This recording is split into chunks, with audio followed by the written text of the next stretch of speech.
Hiya Torben, great to meet up with you once again and do some further work on your game.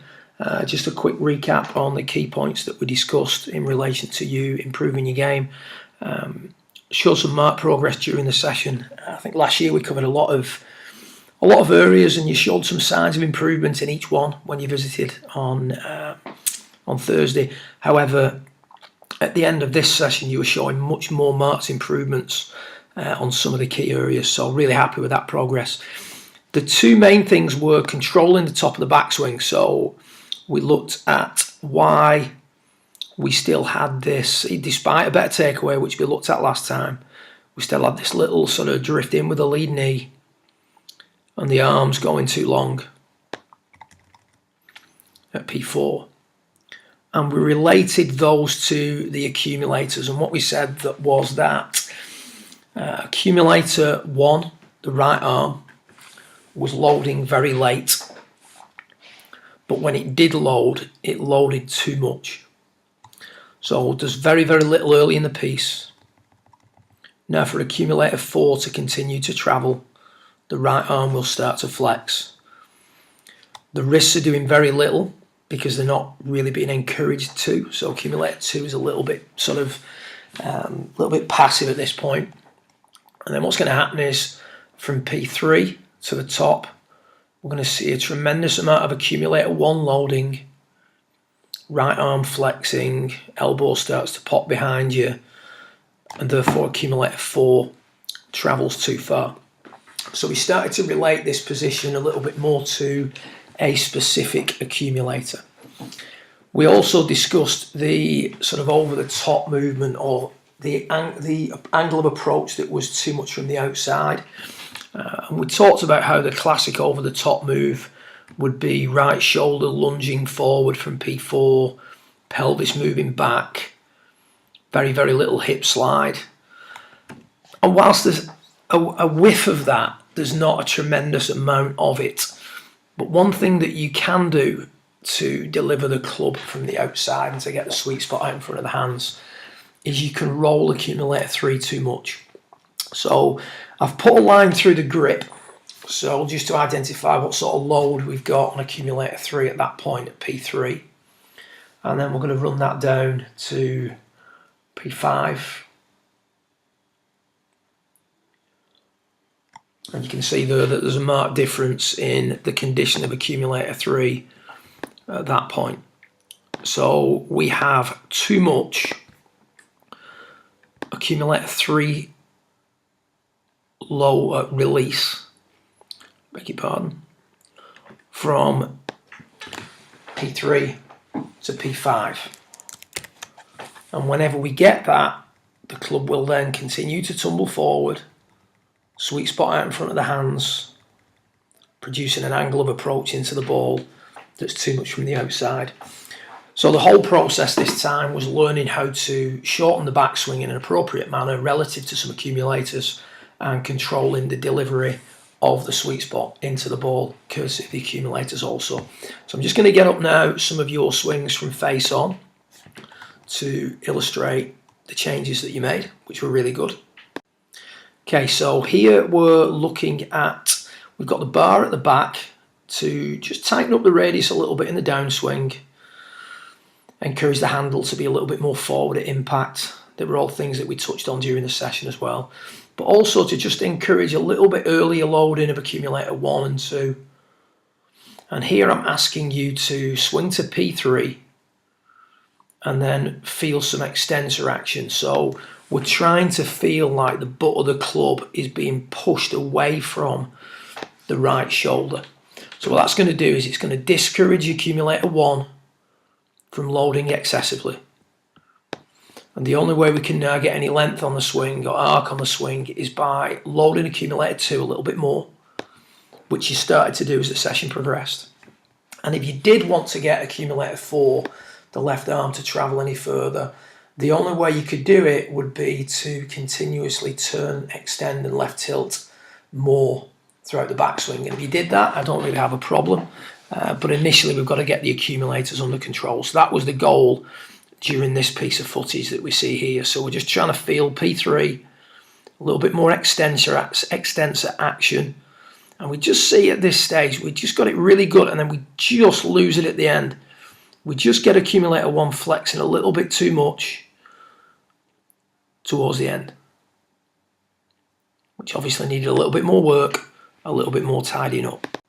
So later in the process, during the day, we now start to see something we touched on was the right hand grip and the right arm being a little bit softer. You've got that on the images from your board, which I'll send across to you, and the template that you made up for yourself. So I'll not elaborate too much on that because you get the whole idea.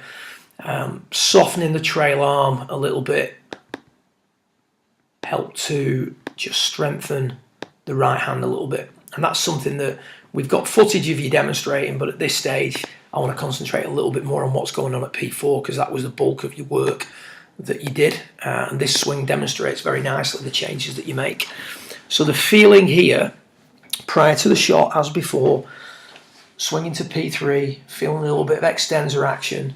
And then when it comes time to hit the shot, we're going to try and feel like all we do is go to P3.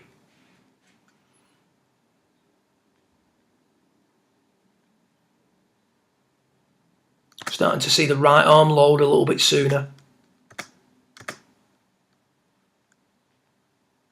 But then not overflex. When you do that, the leg action also starts to improve because the only way you can travel accumulator 4 far enough to get the job done is by turning a little bit more, extending a little bit more, and offsetting that with a little bit more lead shoulder down, which can be seen by the way the lead knee flexes forward. So really good improvement there at P4. Top of the backswing, as we discussed, P4 can be a little bit of a vague position, if you will, in the P system because it's different for every player, but certainly a different look at the top, more extensor action. The shaft is not as close, so the butt of the club is further away from the right shoulder than it was at the start of your session. Accumulator 4 hasn't overloaded like it did at the start, and that's because accumulator 1 hasn't overflexed. From the lead arm can work down at a steady rate rather than having to work down really quickly, and as a result we're more advanced at P6.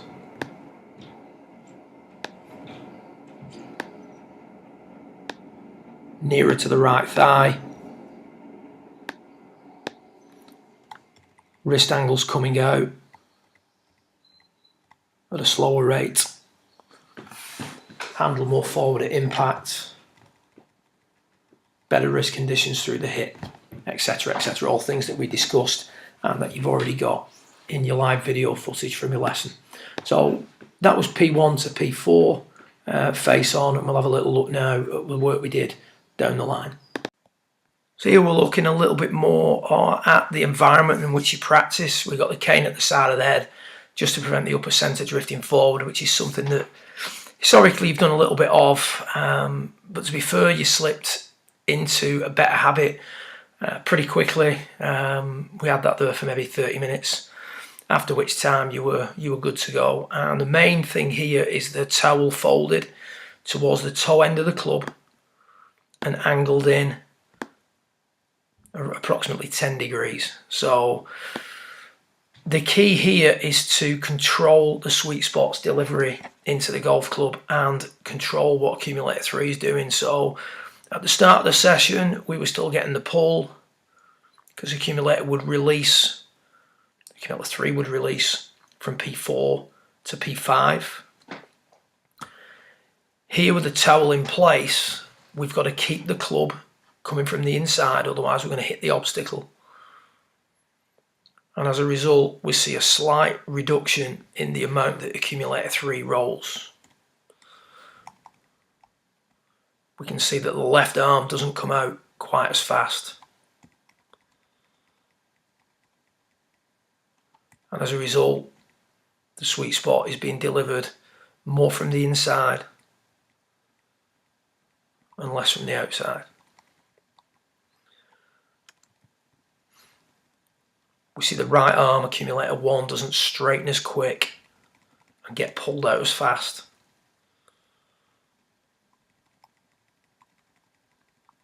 We see the shoulders opening up at a slightly reduced rate. So there's a few things starting to change courtesy of the drill. And improving this for you now is an exercise in trying to just work in a better environment rather than trying to consciously work on what accumulator 3 is doing. From P4 to P5, the arms should drift out slightly, but not excessively. There should be, or because of that, there will be a slight change in the overall look of accumulator 3 compared to where it was at P4, at P3. But you can see there that there's not as much change in sort of angle, if you will. It's moved out, but it's moved out due to the action of the body, not because we've excessively rolled the shaft.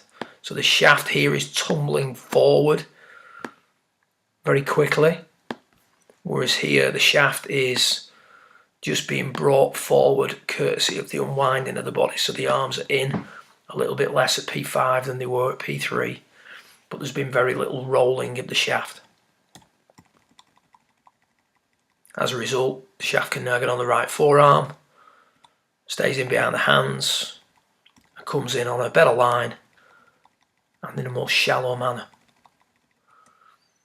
So controlling the accumulators from face on, from P1 to P4, and then giving some consideration to accumulator 3 and the effects that that has on the overall shot pattern. So there are certain players who come over the top because the pelvis is back, the weight's back, the body's opening up very quickly. Accumulator 4 is getting pulled out way in front of them at P5. You're certainly not that guy. And there are also players who deliver the club from the outside because accumulator 3 rolls too much too soon in transition. You're more that guy. From a sequencing standpoint, accumulator 3 will do very little from P1 to P2.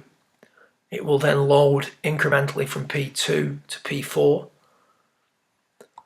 From P4 to P5, 0.5, maybe 6, accumulator 3 does nothing, just maintains its condition. And then from P6 through to P8, stroke 9, accumulator 3 should be releasing in a steady manner through the hip. So plenty to go out there in your practice. Good luck with it, and I look forward to watching this one progress over the coming months. Well done.